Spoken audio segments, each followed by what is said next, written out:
So Angharad Butler di'n enw fi. Dwi'n neud yr Junior Production Coordinator Level 3 Apprenticeship. Dwi'n based lawr yn Roathlock. Dwi wedi cael rhoi efo Factual Entertainment a dwi'n gweithio yn fwy penodol efo Bargain Hunt.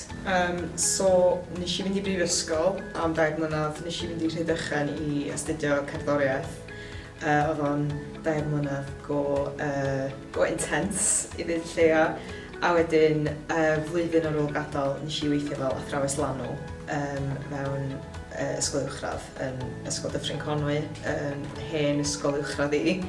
Oedd dim bach o sialens, ond nes i gael profiad da o gael blas ar ddysgu yn fanna.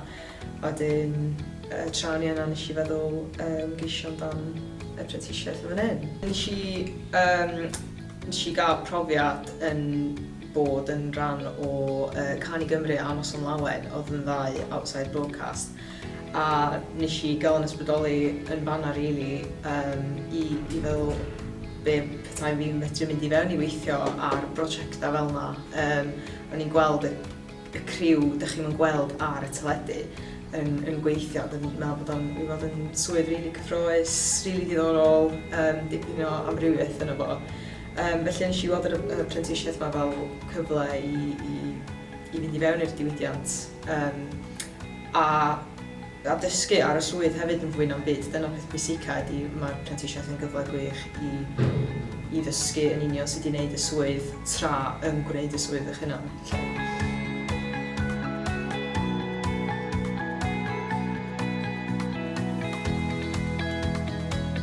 Y prif beth dwi wedi bod yn gwneud ydy, ar ôl yn induction week ni, lle nathon ni gael cyfarfod pawb a mynd i'r swyddfa am y tro cyntaf. Y prif beth dwi wedi bod yn gwneud ydy mynd i Salford am wythnos gyfa i gael wythnos o hyfforddiant efo bobl o'r un prentisiaeth o leoliadau gwahanol. Felly mi oedd gennym ni bobl o Lloegr a'r Alban yna hefyd, so oedd yn gyfle gwych i gyfarfod nhw. Ond ar yr un pryd, nes i ddysgu gymaint yn ystod yr wythnos yna. Oedd o'n eitha intense, ond oedd o jyst yn llwyth o wybodaeth rili defnyddiol iddyn ni. Ac oedd o'n braf cael mynd i leoliad gwahanol i wneud hynna hefyd, yn fwy na'm byd. A wedyn, o ran bod yn y swyddfa, nes i gael bod yna yr un diwrnod oedd Bargain Hunt yn ffilmio i 25th anniversary. Dwi'n meddwl os dwi'n cofio'n iawn. Felly oedd yr cyflwynwyr i gyd yna, oedden nhw'n ffilmio yn pentre pobl o Cwm yna yn Roathlock. Felly ges i oedd hynna i gyd yn digwydd. Oedd o'n lot o jyst fi'n gwylio o'r pellter. Ond mi ges i helpu ychydig efo'r setio fyny efallai, felly o'n i'n teimlo fel o'n i actually'n rhan o wbath yn fanna. Ond dwi'n meddwl dyna'r peth mewn cyffroes sydd wedi digwydd yn y swyddfa bendant.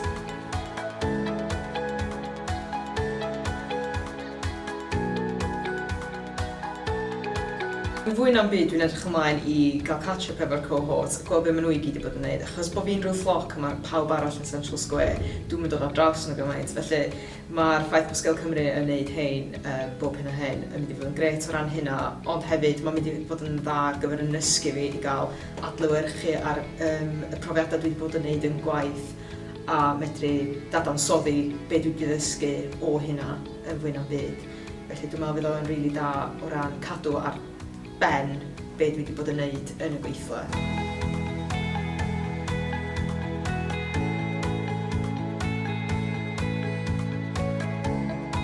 Dwi'n gobeithio i fedru cael swydd o fewn y diwydiant ar ôl gwneud y prentisiaeth. Dwi'n meddwl dyna di'r gobaith o'r rhan fwyaf ohonan ni, ddweud y gwir. Ond swn i'n hoffi falla mynd i weithio neu cael profiad fewn meysydd gwahanol, dim just Factual Entertainment, swn i falla'n hoffi mynd i weithio efo Radio Cymru, neu hyd yn oed ar fatha drama neu documentaries. Dwi'n meddwl mae'r swydd a mae'r sgiliau da ni'n mynd i ddysgu yn mynd i fod yn transferable, dwi'n yn gwybod y gair Cymraeg, ond iawn i fynd i fewn i'r meysydd gwahanol yna. Felly y gobaith ydy fedru aros o fewn y diwydiant falla mynd i fyny i safon production manager hefyd. Felly dyna'r gobaith ar y funud.